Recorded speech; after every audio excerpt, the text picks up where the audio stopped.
How to Create a Glitch Monologues Season 22 Chapter 7. This is Season 22 of How to Create a Glitch in the Matrix Monologues Episode 7. In this episode, we will be elaborating the dichotomy between structuralism and post-structuralism raised in Episodes 4 and 5 of this season while drawing upon the content in Season 19 Episode 6. To start off, we saw that the occurrence of retrocausality seems to suggest a reverse structuralist view of reality. What is meant by that is that the retrocausal chain, beginning with the proximate cause, a memory of some past event, is triggered by some future sign in the environment, the cause in fact. This occurs again because of the involution of consensuality from past to present. With this episode, I would like to elaborate on the implications of this. We also in Episode 4, discussed how there is ultimately a conflict between the conceptualizers and the contextualizers, a conflict which could easily be between the structuralists and the post-structuralists, the post-structuralist critique of structuralism, the contextual understanding of what occurs versus a conceptual understanding, are intertwined with context. Now, all this being said, either a reverse or retro-temporal structuralism is suggested by the retrocausal, or we cannot escape the inescapable conclusion that mind creates form or at a minimum it anticipates form.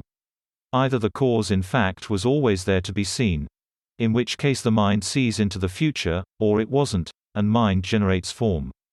These questions aside, we can begin to analyze the nature of the consensual and non-consensual from the standpoint of structuralist and post-structuralist, contextual, viewpoints. So, what is the consensual in point of fact? When it is unpaired, it is structured by our theory of reality, for the most part. By the bare essentials of how we view the world around us. Our expectations are molded by our theory of it. It is also molded by the law, convention and our reactive thoughts. The four interfaces. But when our consensuality is conjoined with another, it is populated by the expectations that comprise the common contract which is that relationship.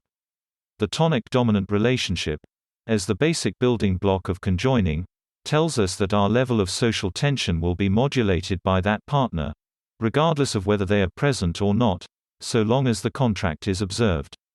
Thus, pairing tells us that our consensual reality should reflect that range of tension, within which we operate.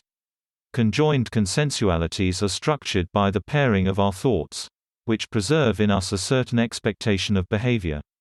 Now, what about our non-consensuality which follows us, trails our actions and thoughts, exists on the edge of our perceptions and attention? The non-consensual is structured by our inhibited impulses, the subduction of our consciousness into shadow.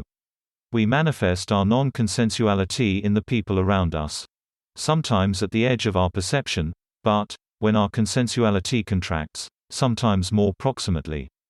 All of this tells us a few things. First, it tells us that our theory of reality structures our expectations when those expectations are not conjoined. That is, at the limits of our action, when we do not observe the contractual limits those contracts represent, our expectations are structured by the division between our inhibitions and our theory of reality. This occurs because our theory of reality contains the same aversions that we do. When we cannot step beyond certain lines, our mind's ability to absorb and conceptualize them is limited. Second, when our theory of reality fails, our reality falls to our reactive thoughts. Thus, at the limits of our theory of reality, the fault lines of our reality are filled with the reactive responses, the inhibited non-consensuality that we project onto others.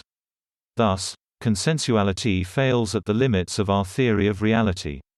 Non-consensuality assumes itself at the edges and fault lines.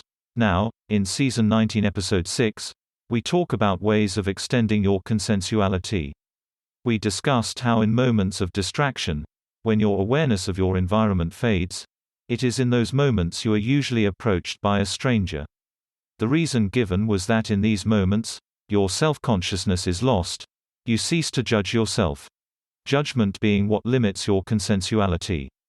Thus, the fault lines of your consensuality, your reactive thoughts, will all generate or manifest through your non-consensuality in relation to the judgments that you have of yourself in moments of extreme self-consciousness.